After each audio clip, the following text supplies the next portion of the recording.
कृष्ण भक्ति काव्य परंपरा और सूरदास विषयक इस व्याख्यान में मैं डॉक्टर अशोक पटेल, हिंदी विभाग, श्री स्वामीनारायण आर्ट्स कॉलेज, गुजरात विश्वविद्यालय, अहमदाबाद से आप सबका स्वागत करता हूं। इस व्याख्यान के बाद आप जानेंगे कि कृष्ण काव्य का उद्भव, विकास और पृष्ठभूमि, कृष्ण भक्ति काव्य परंपरा के विभिन्न संप्रदाय, उन संप्रदायों के कवि और उनकी दार्शनिकता, सूरदास की पूर्व की कृष्ण भक्ति काव्य परंपरा की कविता, सूरदास के बाद की आधुनिक काल तक की कृष्ण भक्ति काव्य परंपरा, सूरदास के समय में लिखी गई कृष्ण भक्ति कविता और अष्टछाप के कवियों की कविता, कृष्ण भक्ति काव्य परंपरा और उसमें सूरदास का स्थान। मूलतः इस व्याख्यान के विवेचन का उद्देश्य कृष्ण काव्य परंपरा में सूरदास का स्थान निर्धारित करना है। तो देखते हैं, कृष्ण भक्ति के लोकरंजन का कार्य भारतीय मानस में आनंद की लहर पैदा करता है। सरलता, सहजता, वाक चातुर्य, वाक विदग्धता से युक्त भक्ति और लीला का यह काव्य आज भी प्रासंगिक है।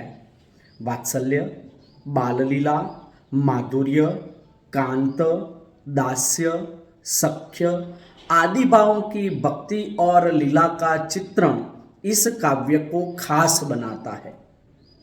भारत में कृष्ण काव्य की परंपरा की शुरुआत की कोई निश्चित जानकारी नहीं है। मध्य युग के भक्ति आंदोलन से कृष्ण भक्ति काव्य का विधिवत विकास हुआ, लेकिन इसकी पृष्ठभूमि इससे पूर्व की है, जहां से इस काव्य को आधार मिलता है। कृष्ण भक्ति काव्यधारा का विकास संपूर्ण भारत में हुआ। भक्ति आंदोलन में भक्ति काव्य की यह धारा दक्षिण से आरंभ होकर उत्तर और फिर पूर्व एवं पश्चिम में फैल गई। वर्तमान समय में कृष्ण भक्ति के विस्तार और प्रसिद्धि का प्रमाण यही है कि अब कृष्ण काव्य भारत ही नहीं विश्व भर के साहित्य के केंद्र में है।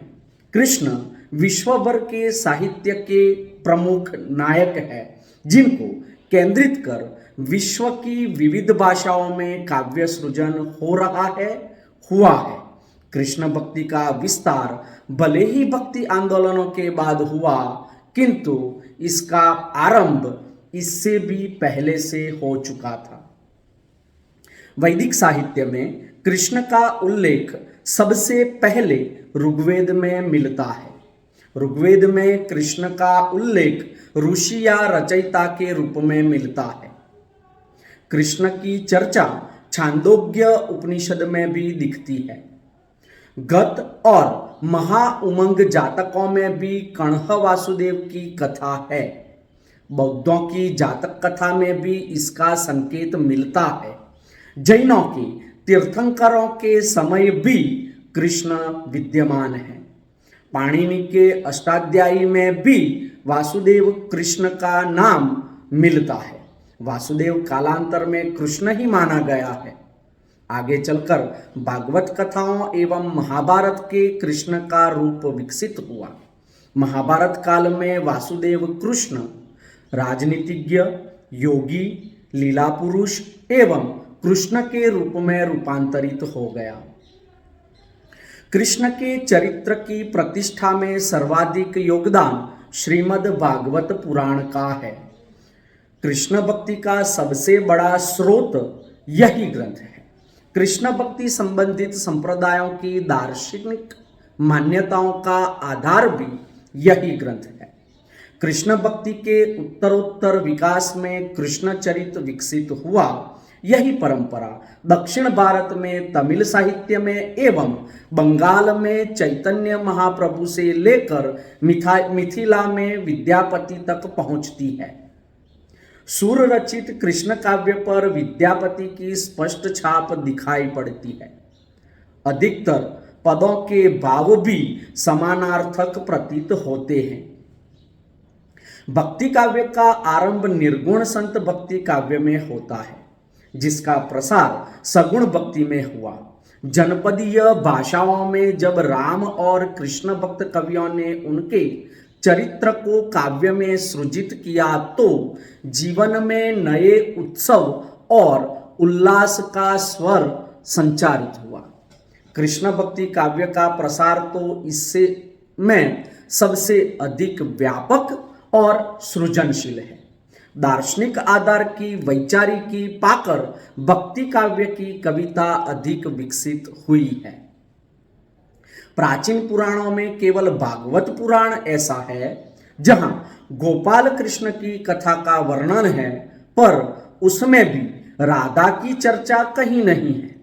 पद्म पुराण और ब्रह्म वैवर्त पुराण में राधा कृष्ण के प्रेम की कथा की चर्चा है। मध्यकाल में देसिल बैना में रचे गए काव्य में इस प्रसंग का उल्लेख देखकर यह अनुमान करना सहज है कि लोक जीवन में कहानियों और गीतों के रूप में राधा विद्यमान है। कृष्ण की पर्याप्त लोकप्रियता उन गीतों और कहानियों में रही होगी। कृष्ण विषयक प्रथम काव्य रचना जयदेव रचित गीत गोविंद है, जिसमें भक्ति और श्रृंगार का अद्भुत समावेश है। अनुमान किया जाता है कि लोक प्रचलित आख्यानों और गीतों में वर्णित प्रसंगों से कवि को इस गीति काव्य की प्रेरणा मिली होगी। लोक परंपरा की इसी पद्धति के अगले चरण में 14वीं-15वीं शताब्दी में महाकवि विद्यापति ने राधा कृष्ण विषयक पद मैथिली में रची। उनकी इस पदावली को हिंदी कृष्ण काव्य की पहली रचना के रूप में स्वीकार किया गया। इस तथ्य से लोग भली भांति परिचित भी है कि चैतन्य महाप्रभु जैसे कृष्ण भक्त को विद्यापति के पदों ने किस तरह भाव प्रवण कर रखा था। विद्यापति के बाद कृष्ण काव्य के सबसे बड़े उद्गाता सूरदास है, जिनके यहाँ कृष्ण के कई रूपों का चित्रण दिखता है। सुरसागर में कृष्ण के गोकुल, मथुरा, वृंदावन की संपूर्ण आख्यायिका को गीति प्रबंध के रूप में देखा जा सकता है। निश्चय ही उस आख्यान की मौलिक रूपरेखा भागवत की है, पर उन प्रसंगों के विवरण में जिस कौशल का जादू भरा उपयोग सूरदास ने किया है वह अत्यंत मनोहारी है। राम भक्ति के रामानुजाचार्य ने विशिष्टाद्वैतवाद से यह कार्य किया तो वल्लभाचार्य के शुद्धाद्वैतवाद ने कृष्ण भक्ति को आधार प्रदान किया। शुद्धाद्वैतवाद के आधार पर उन्होंने कृष्ण भक्ति के विकास के लिए वैज्ञानिक भक्ति मार्ग का विकास किया, जिसे पुष्टि मार्ग कहते हैं। वल्लभाचार्य ने भक्ति के इस मार्ग की दार्शनिक और भक्ति परिक विवेचना की। उन्होंने कृष्ण भक्त कवियों को इसमें दीक्षित कर भक्ति के काव्यधारा के मार्ग को प्रशस्त किया। इन कवियों में सबसे विशिष्ट स्वर सूरदास का है। काव्य की इस परंपरा में सबसे मार्मिक, संवेदनशील और सृजनात्मक कविता महाकवि सूरदास की ही है। अपनी काव्य प्रतिभा एवं भक्ति से ऐसे काव्य संसार को रचा कि बाद की कृष्ण भक्ति कविता पर इसकी अमिट छाप पड़ी। आचार्य रामचंद्र शुक्ल ने तो यहां तक लिख दिया कि वात्सल्य और बाल लीला का काव्य सृजन जो सुर के बाद हुआ वह सुर के काव्य का जूठन ही है। विद्यापति के बाद कृष्ण काव्य के सबसे बड़े रचनाकार महाकवि सूरदास है, जिन्होंने कृष्ण के कई रूपों का चित्रण किया। संपूर्ण कृष्ण जहां मथुरा से गोकुल जाते हैं और गोकुल से मथुरा जाते हैं, वहां तक की संपूर्ण आख्यायिका को उन्होंने गीति प्रबंध के रूप में लिखा है और यह एक सीधी लिटि की प्रबंधात्मकता दिखती है। पर उन प्रसंगों के विवरण में उन्होंने कौशल भरे जादू का उपयोग किया है।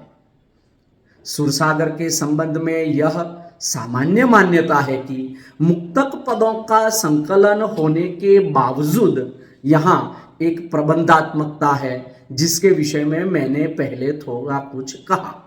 वस्तुतः यहाँ कृष्ण कथा के विभिन्न प्रसंगों के गीतिमय चित्रण किए गए हैं, जैसे कृष्ण के जन्म, शैशव, ग्वालों के साथ विनोद, गोचारण, बाल लीला, गोपियों के साथ केली क्रीड़ा, छद्मवेश धारण कर असुरों का वध आदि प्रसंगों की मुक्तक रचनाएं उन लीलाओं को यहाँ जीवंत करती प्रतीत होती है।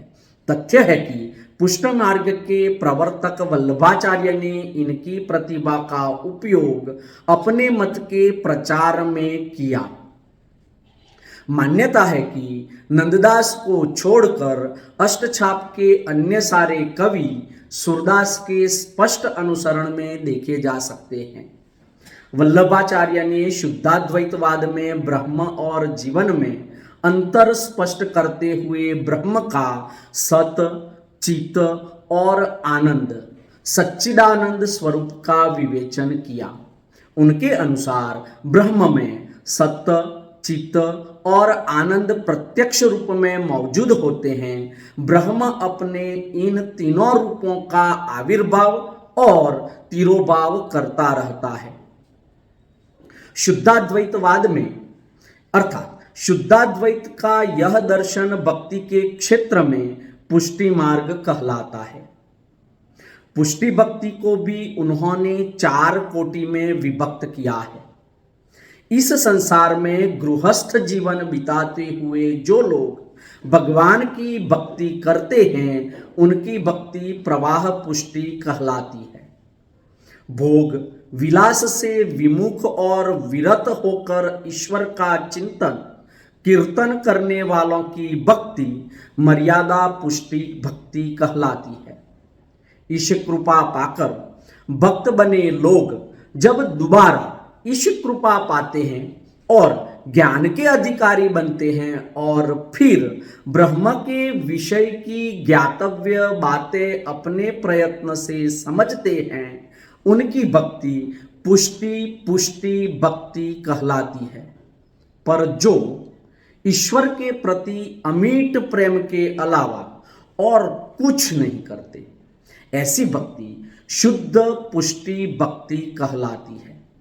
इस भक्ति के 3 सोपान माने गए हैं: प्रेम, आसक्ति और व्यसन। गोपियों की भक्ति को शुद्ध भक्ति पुष्टि में गिना गया है। इस भक्ति में भगवान की लीला में भाग लेना ही परम मुक्ति है। पुष्टि मार्ग का मुख्य लक्ष्य इसी भक्ति में है। जब भक्त भगवान पर पूरी तरह से आश्रित हो जाता है और इसे सायुज्य मुक्ति कहते हैं। सायुज्य का अर्थ है वेद रहित मिलना, आत्मा का परमात्मा में लीन होकर एकमेक हो जाना ही सायुज्य मुक्ति है। वल्लभाचार्य के अनुसार ब्रह्म का आनंद से युक्त रूप ही उसका असली रूप है। इसी में उसका ब्रह्मत्व निहित है। सत और चित वाला अंश तो जीवात्मा में आविर्भूत रहता है, केवल आनंद अंश तिरोहित रहता है। इसी आनंद प्रदान ब्रह्म में लीन होकर जीव उसकी नित्य लीला सृष्टि में प्रवेश करता है। पुष्टि मार्ग रागात्मिका भक्ति है जो भगवत कृपा से भक्त को प्राप्त होती है, जिसका मूल आधार भी भगवत प्रेम ही है। प्रेम लक्षणा भक्ति इसी कारण कहा जाता है। प्रेम लक्षणा भक्ति में वात्सल्य, सख्य और माधुर्य 3 प्रकार की भक्ति की प्रधानता है। कृष्णोपासक कवियों में इन्हीं 3 भक्ति के रूप मौजूद है। आचार्य वल्लभाचार्य के पुत्र गोसाई विठलनाथ जी ने अपने पिता के 4 शिष्यों सूरदास, परमानंद दास, कुंभनदास और कृष्णदास तथा अपने 4 शिष्यों चित स्वामी, गोविंद स्वामी, चतुर्भुजदास और नंददास को लेकर अष्टछाप का निर्माण किया। 8 कवि होने के कारण इसका नाम अष्टछाप रखा गया। ये 8 कवि सत्यभाव से कृष्ण में अनुरक्त होकर उनका कीर्तन और गायन करते थे। भक्ति, कविता और संगीत तीनों के मेल से सूरदास का काव्य इनमें सबसे सृजनशील काव्य है। महाकवि सूरदास के ग्रंथ सुरसागर, साहित्य लहरी और सुरसारावली है। सूरदास का सुरसागर कृष्ण भक्ति धारा का अनुपम ग्रंथ है।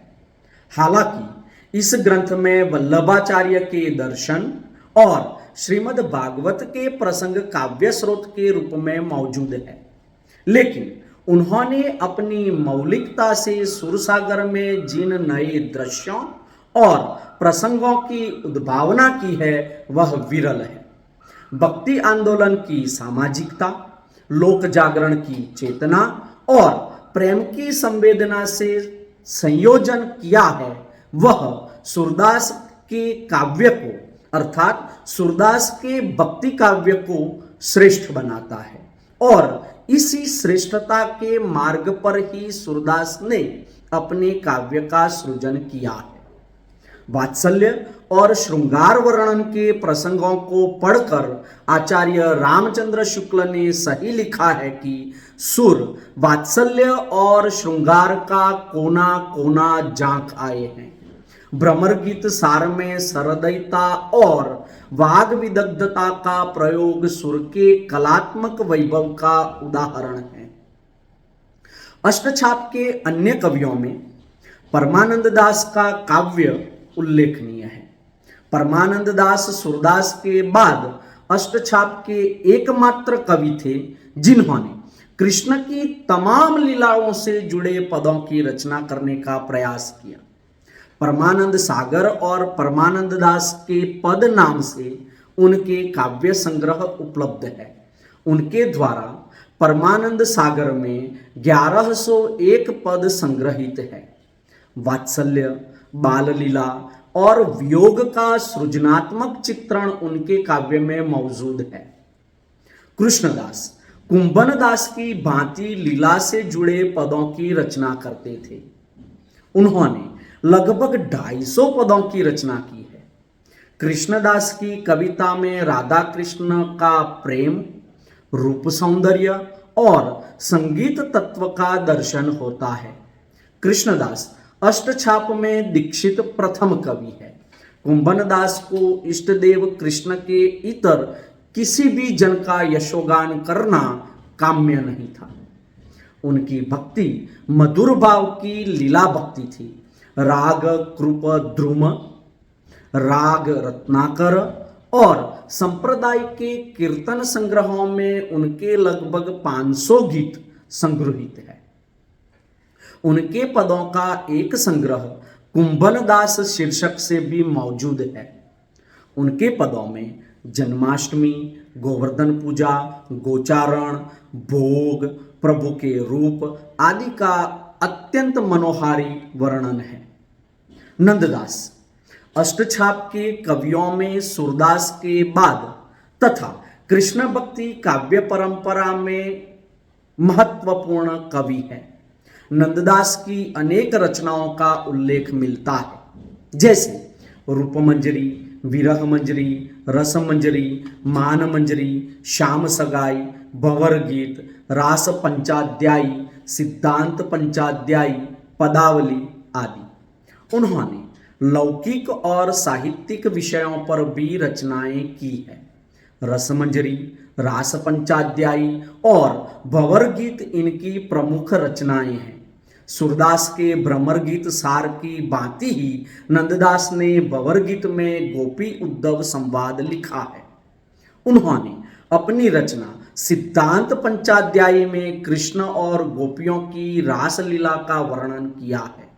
सुदामा चरित्र और गोवर्धन लीला उनकी चर्चित कृतियां हैं। बहुमुखी प्रतिभा के धनी नंददास की तार्किकता और कलात्मकता उनको अष्टछाप का विशिष्ट कवि बनाती है। कहा भी गया है कि और कवि गड़िया नंददास जड़िया। गोविंद स्वामी ने भी कुंभनदास की भांति पदों की रचना की है। वे संगीत कला में निपुण थे। गोविंद स्वामी के पदों का संकलन गोविंद स्वामी के पद शीर्षक से है। चित स्वामी कविता और संगीत दोनों में निपुण थे। इनके पदों का संकलन चित स्वामी की पदावली शीर्षक से है। चतुर्भुजदास कुंभनदास के पुत्र थे। इन्होंने स्फुट पदों की रचना की है। उनके पद चतुर्भुज कीर्तन संग्रह व दान लीला शीर्षक से है। कृष्ण के प्रेम और माधुर्य की भक्ति का इन कवियों ने रचनात्मक चित्रण किया है। इनके अतिरिक्त कृष्ण भक्ति से जुड़े अन्य दार्शनिक संप्रदाय जैसे कि निम्बार्क संप्रदाय, राधा वल्लभ संप्रदाय, हरिदास संप्रदाय, चैतन्य संप्रदाय और कुछ अन्य संप्रदाय के निरपेक्ष कवि भी है। निम्बार्काचार्य द्वैताद्वैतवाद के प्रतिपादक थे। इन्होंने भक्ति के 5 रूपों वात्सल्य, सख्य, दास्य, दाम्पत्य और शांत भक्ति को प्रतिष्ठित किया। इस संप्रदाय के कवियों में श्री भट्ट, हरिव्यास देव, परशुराम उल्लेखनीय है। कृष्ण भक्ति काव्य परंपरा में राधा वल्लभ संप्रदाय का प्रमुख स्थान है। इसकी स्थापना आचार्य हित हरिवंश ने की। इसमें प्रेम के सख्य भाव को महत्व दिया जाता है। हित हरिवंश, दामोदर दास, हरिराम व्यास, चतुर्भुज दास इस संप्रदाय के कवि हैं। स्वामी हरिदास द्वारा संस्थापित हरिदासी संप्रदाय में भी प्रेम को महत्व दिया गया। राधा कृष्ण के प्रेम की लीला को यहाँ महत्व दिया गया है। स्वामी हरिदास, जगन्नाथ गोस्वामी, नागरीदास, सरसदास इस संप्रदाय के प्रमुख कवि हैं। कृष्ण भक्ति धारा में चैतन्य मत अर्थात गौड़ीय संप्रदाय के रूप में संगठित हुआ है। रागदास, गदाधर भट्ट, भगवान दास इस धारा के ही कवि हैं। अष्टछाप के कवियों और विभिन्न संप्रदायों के कृष्ण भक्त कवियों के अतिरिक्त कृष्ण भक्ति काव्य परंपरा में कुछ ऐसे भी कवि हैं जिनकी कविता में पंथ निरपेक्ष की गहराई स्पष्ट दिखाई देती है। ऐसे ही कवियों में मीराबाई और रसखान का नाम लिया जाता है। मीरा का जीवन और उनकी कविता एक दूसरे में घुल मिल गए हैं। मीरा की कविता में सुर की कविता का विस्तार है। राम स्वरूप चतुर्वेदी ने भक्ति काव्य यात्रा कृति में सही लिखा है कि मीरा का काव्य सुर द्वारा विस्तार में चित्रित गोपियों की मुक्ति का डिटेल या ब्यौरा है। जीवन वृत्त में ब्रज की गोपियों से और रचना धर्मिता में सुर से एक बारगी साम्य मीरा के पदों में अतिरिक्त तीव्रता भरता है। मीरा के काव्य में ब्रज, राजस्थानी और गुजरात की सांस्कृतिक छवियां और कृष्ण काव्य की वह भाषा का सृजनात्मक प्रतिफलन हुआ है। प्रेम और भक्ति का संश्लेष मीरा के काव्य को विरल बनाता है। रसखान कृष्ण भक्ति काव्य परंपरा में प्रेम साधना के अद्भुत कवि हैं। इनके 2 महत्वपूर्ण ग्रंथ हैं, सुजान रसखान और प्रेम वाटिका। इन्होंने अपने पदों में दोहों, कवित एवं सवैया छंदों का सुंदर प्रयोग किया है। सवैया छंद में उन्होंने अपनी लेखनी बहुत प्रभावशाली रूप में की है। भाषा की सहजता एवं छंदों के प्रसंगानुकूल प्रयोग ने रसखान के पदों को न सिर्फ मनोहारी बनाया बल्कि बहुत लोकप्रियता भी प्रदान की। कृष्ण काव्य परंपरा और सुर के काव्य को समझते हुए देखते हैं कि राधा कृष्ण विषयक प्रथम काव्य की रचना गीत गोविंद है। गीत गोविंद की रचना जयदेव ने की है। कृष्ण भक्ति काव्यधारा में गीत गोविंद का महत्वपूर्ण स्थान है। इसके 3 मुख्य पात्र हैं, एक कृष्ण, 2 राधा और 3 राधा की सखी।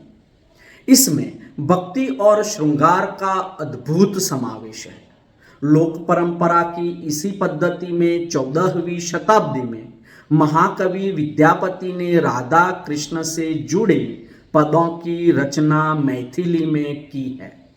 उनकी इस पदावली को हिंदी काव्य की पहली रचना के रूप में स्वीकृति मिली है। विद्यापति के बाद कृष्ण काव्य की इस सुदीर्घ परंपरा में सबसे प्रमुख कवि सूरदास ही है। अपनी पूर्व परंपरा को आत्मसात कर सूरदास ने अपनी कविता में सृजन का ऐसा संसार रचा जिससे परवर्ती कृष्ण काव्य की परंपरा प्रशस्त हुई। कृष्ण भक्ति शाखा में सूरदास को ब्रजभाषा के प्रथम कवि के रूप में स्वीकार किया गया है।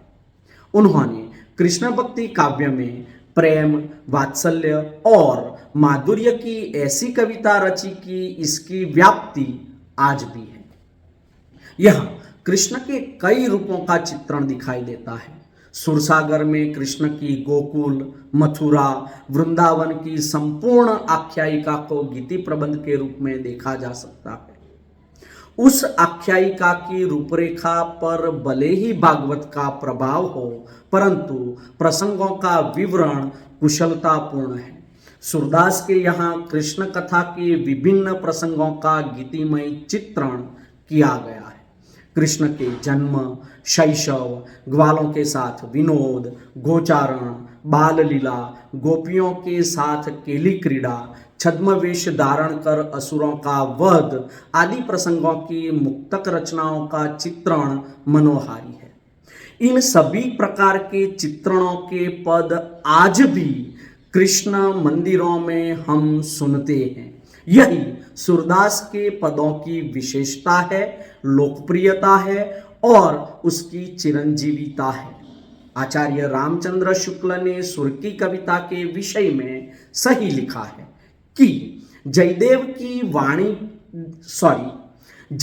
की देववाणी की स्निग्ध पीयूष धारा जो काल की कठोरता में दब गई थी, अवकाश पाते ही लोक भाषा की सरलता में परिणत होकर मिथिला की अमराइयों में विद्यापति कोकिल कंठ में प्रकट हुई और आगे चलकर ब्रज के करील कुंजों के बीच मुरझाए मनों को सिंचने लगी। आचार्यों की छाप लगी 8 वीणाएं श्री कृष्ण की प्रेम लीला का कीर्तन करने उठी, जिसमें सबसे सुरीली और मधुर झंकार अंधे कवि सूरदास की वीणा की थी। हिंदी में कृष्ण काव्य परंपरा के उद्भावक कवि मैथिल कोकिल विद्यापति है। हिंदी के इस कवि पर संस्कृत के कवि जयदेव के कृष्ण काव्य, संगीत और गीत का सीधा असर है। विद्यापति ने राधा कृष्ण विषयक पदों में वर्णित कृष्ण का मथुरागमन, गोपियों का विरह, कुब्जा के प्रति कृष्ण का लगाव, कृष्ण के विरह में गोपियों की व्याकुलता, पुरुषों की भ्रमण वृत्ति आदि आख्यानों का सुगठित रूप ब्रजभाषा में अत्यंत दुर्लभ है। उद्धव की उपस्थिति दोनों के काव्य में है। राधा कृष्ण से जुड़े संयोग और वियोग दोनों पक्षों की अनेकानेक छवियां हमें विद्यापति के यहाँ दिखाई देती है। सूरदास के पद विद्यापति की परंपरा को आगे बढ़ाते हुए प्रतीत होते हैं। सूरदास के काव्य में विद्यापति के पदों के माधुर्य की विरासत का समावेश तो है ही, किंतु ब्रज की लोक परंपरा से सिक्त उनकी कविता अधिक उर्वर है। ब्रज भाषा में प्रचलित लोकगीतों और कथाओं की परंपरा को सुर ने सहजता से संजोया है। आचार्य रामचंद्र शुक्ल ने हिंदी साहित्य के इतिहास में लिखा है कि वल्लभाचार्य की आज्ञा से सूरदास ने श्रीमद् भागवत की कथा को पदों में गाया। कृष्ण जन्म से लेकर मथुरा जाने तक की कथा अत्यंत विस्तार से फुटकल पदों में गाई गई है। विभिन्न लीलाओं के प्रसंग को लेकर इस सच्चे रसमग्न कवि ने अत्यंत मधुर और मनोहर पदों की जड़ी सी बांध दी है।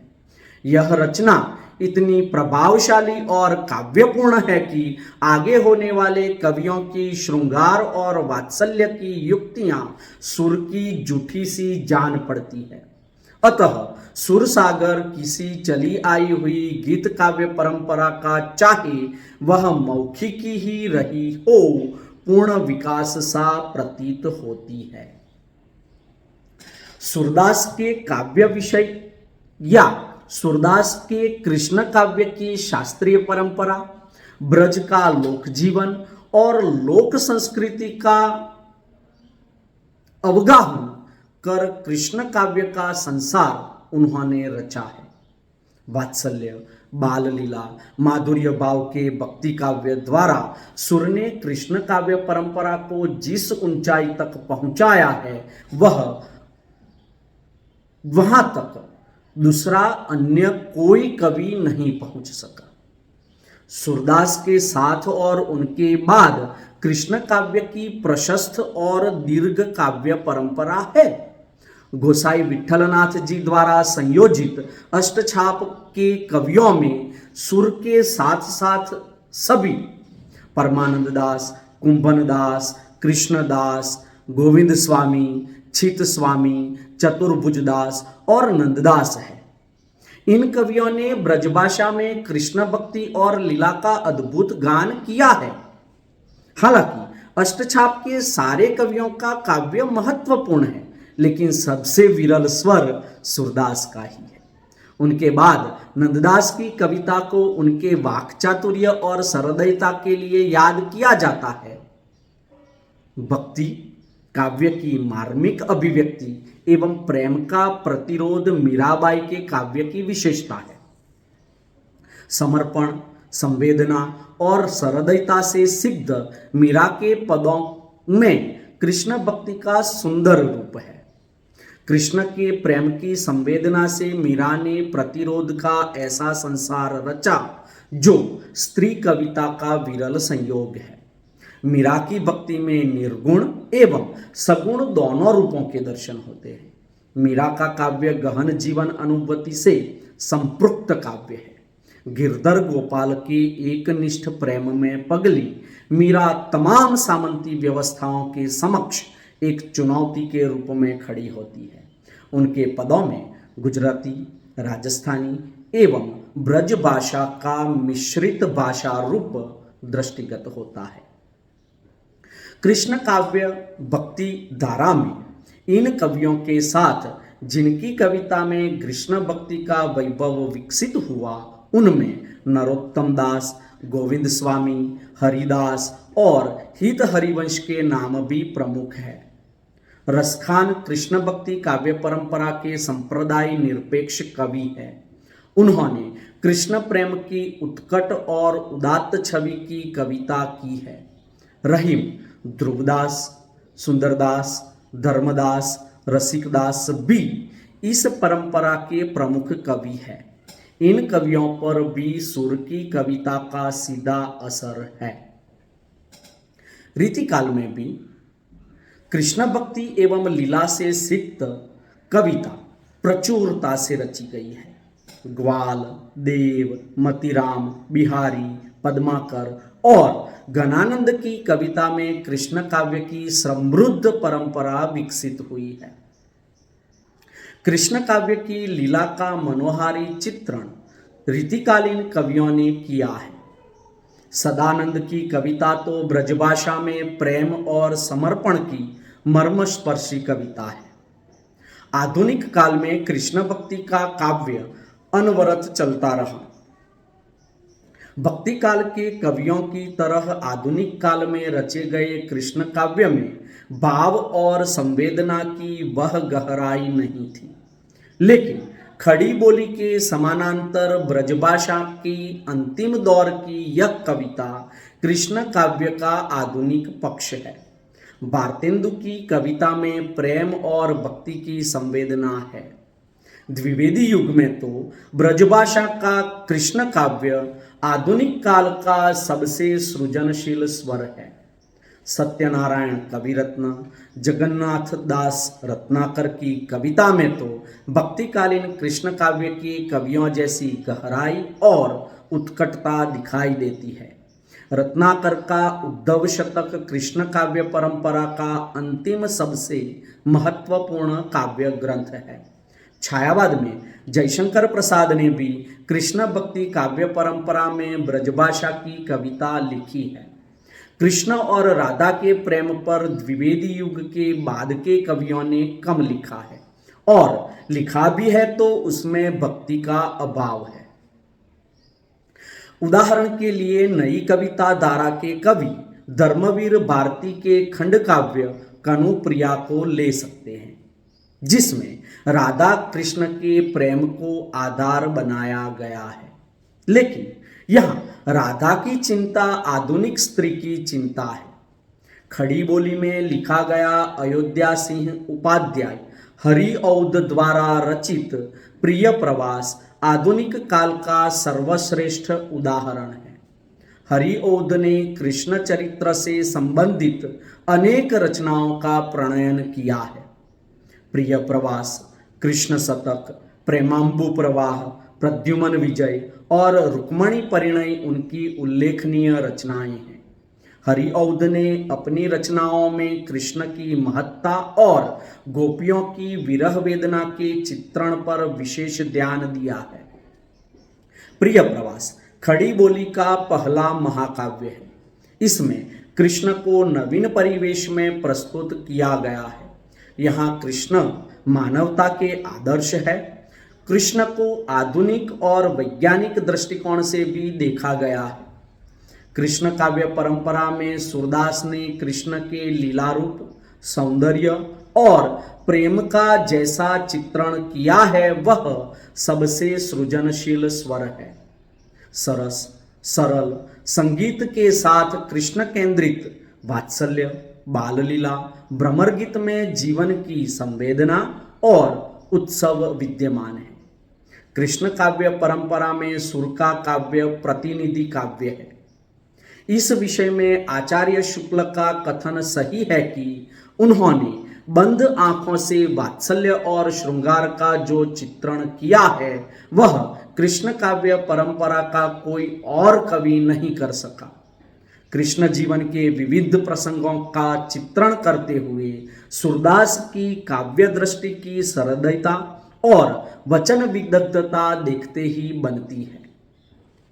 जीवन की नवीन उद्भावना और भावपक्ष की प्रशंसा में आचार्य शुक्ल की ने सुर की तुलना तुलसी से करते हुए कहीं कहीं तुलसी से बड़ा कवि बताया है। सुर की काव्य चेतना में जीवन के भावपक्ष की प्रबलता ही नहीं है, उनका काव्य लोक जागरण की चेतना का काव्य भी है, जो सामंती समाज, जाति, वर्ण और संकीर्णता के बंधन को तोड़कर मानव प्रेम का पाठ भी पढ़ाता है। नारी की स्वतंत्रता का जैसा चित्रण सुर ने किया है वह भक्ति काल के अन्य कवियों के यहाँ दुर्लभ है। गीति काव्य की सृजनात्मकता सुर के काव्य का विशिष्ट पक्ष है। सूरदास ने अपनी गीतात्मक काव्य में भाव और विचार का अद्भुत समन्वय किया है। उनके पहले गीतात्मकता की कोई समृद्ध परंपरा नहीं थी। सूरदास ने अपनी प्रतिभा से उस परंपरा को सृजनात्मक आधार प्रदान किया। सूरदास के गीतों की शक्ति लोक से आती है। लोक की शक्ति का अवगाहन कर सूरदास ने अपने गीति काव्य को समृद्ध किया है। ब्रजभाषा की सृजनात्मकता का उत्सव सुर की कविता है। सूरदास सुरसागर में ब्रजभाषा के बोलचाल के रूप के साथ शिष्ट और परिमार्जित रूप का प्रयोग करते हुए दिखते हैं।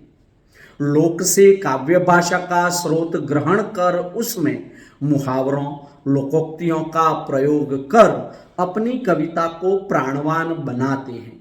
भाषा की वचन विदग्धता तथा सरदयता का जैसा प्रयोग भ्रमरगीत सार में सूरदास ने किया है वह कहीं और देखने को नहीं मिलता। सूरदास के बाद ब्रजभाषा में उनकी सर्जनात्मक काव्य भाषा सहज प्रभाव परिलक्षित करती है। रीतिकाल से आते हुए यह प्रभाव आधुनिक काल तक फैला हुआ दिखता है। अंततोगत्वा निष्कर्ष रूप में मैं कहता हूं कि जयदेव और विद्यापति ने कृष्ण काव्य धारा बहाई थी। उसका प्रभाव बाद में ब्रजभाषा में रचना करने वाले कृष्ण भक्त कवियों पर पड़ा। कृष्ण की जीवन लीलाओं से जुड़े कई काव्य लिखे गए। अष्टछाप से इतर कई संप्रदाय हुए जिन्होंने कृष्ण काव्य की परंपरा को आगे बढ़ाया।